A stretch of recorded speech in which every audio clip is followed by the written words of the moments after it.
जय हिंद दोस्तों, स्वागत है आप सभी का इस वीडियो में। मैं हूं मयूर मोगरे। यूपीएससी 2020 का मेंस हुआ है और उसकी अगर हम जीएस पेपर 3 की बात करते हैं तो क्वेश्चन जो है वो कहाँ से पूछे गए, किस तरीके के पूछे गए और क्वेश्चन जो है वो डिफ़िकल्ट थे या ईज़ी थे। देखिए, सबसे पहली चीज़ जो मैं आपको बताना चाहता हूँ ये है कि जो क्वेश्चंस है वो यहाँ पर मॉडरेट लेवल के देखने को मिले हैं, लेकिन लेंदी थे। मतलब यहाँ पर आपको लिखने में जो है ज़्यादा टाइम वहाँ पर जा सकता था। इसलिए आपको मेन चीज़ अब फ़ोकस किस पर करना है, आंसर राइटिंग जो है वो आपकी फ़ास्ट हो सके, उस पर फ़ोकस करना है। अच्छे आंसर्स आपको लिखना है, कंसाइज़ पॉइंट टू पॉइंट लिखना है, उस पर फ़ोकस करना है। और इसीलिए एग्ज़ाम ओरिएंटेड जो चीज़ें हैं, उसी पर आप फ़ोकस कीजिए, उन्हीं टॉपिक्स पर आप फ़ोकस कीजिए। और जो एक सबसे इम्पोर्टेंट लर्निंग देखने को मिलती है, वो ये है कि भाई सिलेबस जो उस पर स्टिक रहिए। Most of the question syllabus oriented आए हैं, क्योंकि बहुत सारे वीडियोज़ आपको देखने को मिलेंगे करंट रिलेटेड इश्यूज़, ये ग्लैमरस जो वीडियोज़ होते हैं, ग्लैमरस जो टॉपिक्स होते हैं, वो एग्ज़ाम के लिए रिलेवेंट नहीं होते हैं। हम उनको याद करते रहते हैं, टाइम वेस्ट करते हैं, उसमें कोई मतलब नहीं बनता है।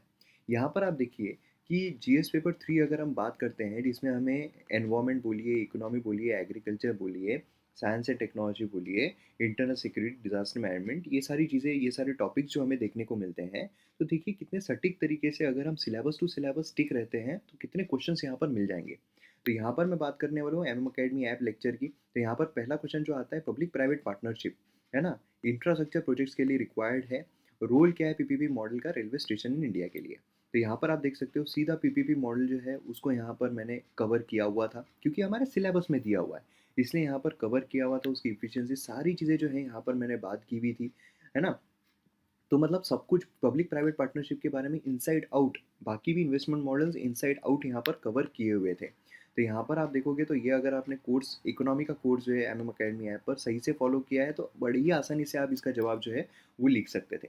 नेक्स्ट इस पर हम आते हैं क्वेश्चन नंबर 2 पर। क्वेश्चन नंबर 2 की अगर हम बात करते हैं, तो यहाँ पर बात की जा रही है inclusive growth, basically financial inclusion की यहाँ पर बात की जा रही है कि फाइनेंशियल इंक्लूजन जो है वो क्या है। जैसा मैं हमेशा क्या बोलता हूँ आपको कि भाई ढांचा बनाइए, है ना? कीवर्ड्स होते हैं कि क्वेश्चंस में से हमें कीवर्ड्स उठाना होता है। बाकी जो क्वेश्चन हैं वो देखकर हम कंफ्यूज हो जाएँगे। ये ट्रिक होती है आंसर राइटिंग की, जब भी आप मेंस में आंसर लिख रहे हो, क्योंकि ये आंसर निकालने वाले को भी पता है, ये आपको भी पता होना चाहिए कि आप अगर पर्टिकुलर क्वेश्चन टू क्वेश्चन अगर पढ़ाई करोगे, तो फिर आप क्लियर नहीं कर पाओगे। आपको ढाँचे बनाने पड़ेंगे टॉपिक्स पर, जो हमारे सिलेबस में दिए हुए हैं। उस पर अगर आप सही ढाँचा बना लोगे आंसर्स का, तो आप फिर कोई भी क्वेश्चन का जवाब जो है वो लिख सकते हो। जैसे यहाँ पर आप देखोगे तो is inclusive growth possible under market economy, state the significance of financial inclusion achieving economic growth in India. अब यहाँ पर आप कन्फ्यूज़ हो जाओगे। बेसिकली आपको कन्फ्यूजन कम करने के लिए क्या है, ये पकड़ना है कि भाई सिलेबस में से कौन-सा टॉपिक है, इसमें कौन-सा पॉइंट है, फाइनेंशियल इंक्लूजन। चलो हमारे सिलेबस में है, हमने पढ़ा हुआ है, ज़बरदस्त। तो अब आपको आंसर जो है वो बनाना शुरू करना है। तो यहाँ पर आप देखोगे तो फाइनेंशियल इंक्लूजन जो है उसकी सही तरीके से मैंने यहाँ पर जो है पूरा का पूरा यहाँ पर कवर किया हुआ है ना? इकोनॉमी के लेक्चर्स जो है हमारे एम अकेडमी ऐप पर। तो यहाँ पर मैं आपको सीधा प्रूफ बता रहा हूँ कि कैसे आपको यहाँ पर पढ़ाई करना है, किस तरीके से आपको यहाँ पर स्टिक रहना है सिलेबस पर। देन उसके बाद मेजर चैलेंजेस यहाँ पर पब्लिक डिस्ट्रीब्यूशन सिस्टम जो है उसके बारे में बात की जाए, तो PDS and food subsidy detail में यहाँ पर कवर किया हुआ है बड़े ही अच्छे तरीके से, है ना? तो पब्लिक डिस्ट्रीब्यूशन सिस्टम अगर आपको पता है तो आसानी से ये जवाब आप लिख सकते हो। देन उसके बाद यहाँ पर फोटोकेमिकल स्मॉग जो है उसके बारे में बात की जा रही है, जो एम्फेसिस है फॉर्मेशन, इफेक्ट्स एंड मिटिगेशन, है ना? अब यहाँ पर देखिए कंफ्यूज होने के लिए 1999 में ये जो प्रोटोकॉल है, ये आपको यहाँ पर एक्सप्लेन करना है। अब देखिए यहाँ पर स्मॉग की अगर हम बात करते हैं, फोटोकेमिकल स्मॉग की, तो यहाँ पर जो बेसिकली ज्योग्राफी का जो कोर्स है, geography, economy course, environment course, तो एनवायरमेंट कोर्स में यहाँ पर पूरा का पूरा formation of smog, photochemical smog, ये पूरा का पूरा मैंने कवर किया हुआ है ना? तो इस तरीके से क्या होता है कि आपको पूरे जो आंसर्स है वो मिल जाते हैं अगर आप सिलेबस को स्टिक रहते हो। और खासकर यहाँ पर एम अकेडमी ऐप के जो कोर्सेस है वो इसी तरीके से बनाए गए हैं कि आपको जो सिलेबस है पूरी तरीके से कवर हो जाए, प्रीलिम्स और मेंस दोनों ओरिएंटेड, जिससे कि आपको दर-बदर भटकना ना पड़े।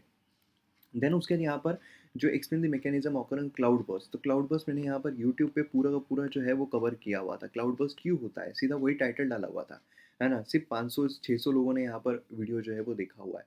तो आप समझ रहे हो यहाँ पर जो टॉपिक्स होते हैं वो मुझे पता है कि एग्जाम के लिए कितने इंपॉर्टेंट है, और इसीलिए मैं यूट्यूब पर लेकर आ रहा हूँ। आप वो अगर चाहते हो कि भाई ग्लैमरस टॉपिक्स हमें सीखना है, ग्लैमरस टॉपिक्स देखना है, ये हो गया, ये कांड हो गया, ये कंट्रोवर्सी हो गई, ये हो गया, वो हो गया, तो फिर आप यूपीएससी दो ही मत, फिर आप खुद को यूपीएससी एस्पिरेंट बोलो मत। तो ये चीज़ मेन है, क्योंकि सिलेबस ओरिएंटेड अगर आप स्टिक नहीं रहोगे तो कोई मतलब नहीं बनेगा। Discuss the type of organised crime, ये है हमारा इंटरनल सिक्योरिटी जो है उसके रिलेटेड, तो इंटरनेट सिक्योरिटी कोड जो है उसमें यहाँ पर आपको देखने को मिलेगा। यहाँ पर आप देख सकते हो ऑर्गेनाइज्ड क्राइम जो है इसके बारे में यहाँ पर बात की जा रही है ना? ऑर्गेनाइज़ क्राइम कौन-कौन से हैं, सीधे यहाँ पर रखे जा रहे हैं, है ना? तो टाइप ऑफ ऑर्गेनाइज़ क्राइम, तो यहाँ पर पूरे के पूरे traditional organise crime, non traditional organise crime, तो ये सारी चीज़ें दी गई है। लिंकेजेस जो है between organise crime and terrorism, जो आगे का क्वेश्चन है, लिंकेजेस बिटवीन टेररिज्म जो है ऑर्गेनाइज़ क्राइम एंड टेररिज्म, तो ये जो है ये यहाँ पर पूरा का पूरा टॉपिक जो है वो कवर किया हुआ था इंटरनल सिक्योरिटी कोर्स में एम अकेडमी ऐप के। तो सब कुछ कवर हो जाता है अगर आप सिलेबस को स्टिक रहो। मेरीटाइम सिक्योरिटी चैलेंजेस जो है इसके बारे में, तो ये भी यहाँ पर कवर किया हुआ था बेसिकली यूट्यूब वीडियो पर। देन उसके बाद यहाँ पर main bottleneck in upstream and downstream process of marketing agriculture products, तो ये अगर आप देखोगे तो ये भी बहुत अच्छे तरीके से मैंने इकोनॉमी के जो कोर्स है उसमें कवर किया हुआ था, अपस्ट्रीम एंड डाउनस्ट्रीम रिक्वायरमेंट्स, है ना? तो ये पूरा का पूरा कवर किया हुआ था। देन उसके यहाँ पर इंटीग्रेटेड फार्मिंग सिस्टम, अगर आप देखोगे तो एनवायरनमेंट का जो टॉपिक है, एनवायरनमेंट का जो कोर्स है उसमें इंटीग्रेटेड फार्मिंग सिस्टम बड़े ही अच्छे तरीके से कवर किया हुआ है ना? तो उसके बेनिफिट्स बोलिए सब कुछ, मतलब सब कुछ पूरा ए टू जेड वहाँ पर कवर किया हुआ है मेंस पर्सपेक्टिव से। इससे तो आपको पॉइंट्स यहाँ पर दिए हुए हैं कि आप बड़ी अच्छे तरीके से आप लिख सकते हो। 15 मार्क का क्वेश्चन है, सोचिए 15 मार्क का क्वेश्चन, है ना? एंड देन उसके बाद यहाँ पर आप देखोगे तो जेम्स वेब के बारे में पूछा गया, करंट रिलेटेड इशूज़ है साइंस एंड टेक्नोलॉजी, तो ये भी कवर हुए हैं। देन उसके यहाँ पर ग्लोबल वार्मिंग के बारे में बात की जा रही है, तो ग्लोबल वार्मिंग पूरा का पूरा कवर किया हुआ है ना? Green house gas Kyoto protocol की बात की जाए तो यहाँ पर क्योटो प्रोटोकॉल जो है वो भी कवर हुआ है, सारे प्रोटोकॉल्स कवर किए गए हैं। तो इससे ये है एनवायरमेंट का कोर्स बेसिकली, तो एनवायरमेंट के कोर्स में सब कुछ कवर हुआ है। देन उसके बाद यहाँ पर different elements of cyber security का पूरा टॉपिक जो है वो मैंने कवर किया था इंटरनल सिक्योरिटीज़ में। देन उसके बाद नक्सलिज्म, लेफ्ट विंग एक्सट्रीमिज्म या यहाँ पर नक्सलिज्म बोलिए, इसका पूरा का पूरा यहाँ पर कवर किया हुआ है। तो इस तरीके से क्या है कि आप सारे जो टॉपिक्स हैं उनको आप कवर कर सकते हो। सेम उसी तरह GS1, GS2, GS3, GS4, तो क्या है सब कुछ, सभी कोर्सेस अवेलेबल है एम अकेडमी ऐप पर और आपको मज़ा आ जाएगा। मतलब सभी जब अवेलेबल रहता है, सभी जब बड़े ही अच्छे तरीके से होता है, तो क्या होता है कॉन्फिडेंस भी बिल्डअप होता है। और वेरियस सोर्सेज को रेफर करने के बजाय एक सोर्स रेफर करो जिसमें आपको सब कुछ मिल जाए, तो ज़्यादा अच्छे चांसेस रहते हैं क्लियर होने के। तो इसीलिए डाउनलोड कीजिए एम अकेडमी ऐप, और मेन जो चीज़ है आप डाउनलोड मत कीजिए, आप एम अकेडमी ऐप की वीडियोस मत देखिए, बट प्लीज़ मैं हाथ जोड़ के आपसे रिक्वेस्ट करता हूँ, सिलेबस पर स्टिक रहिए। फालतू के टॉपिक्स जो है उनको कवर मत करो, सिलेबस पर स्टिक रहो। सिलेबस में अगर कोई टॉपिक दिया हुआ है तो सिर्फ उसी को कवर करो। तो मिलते हैं अगले वीडियो में। जय हिंद।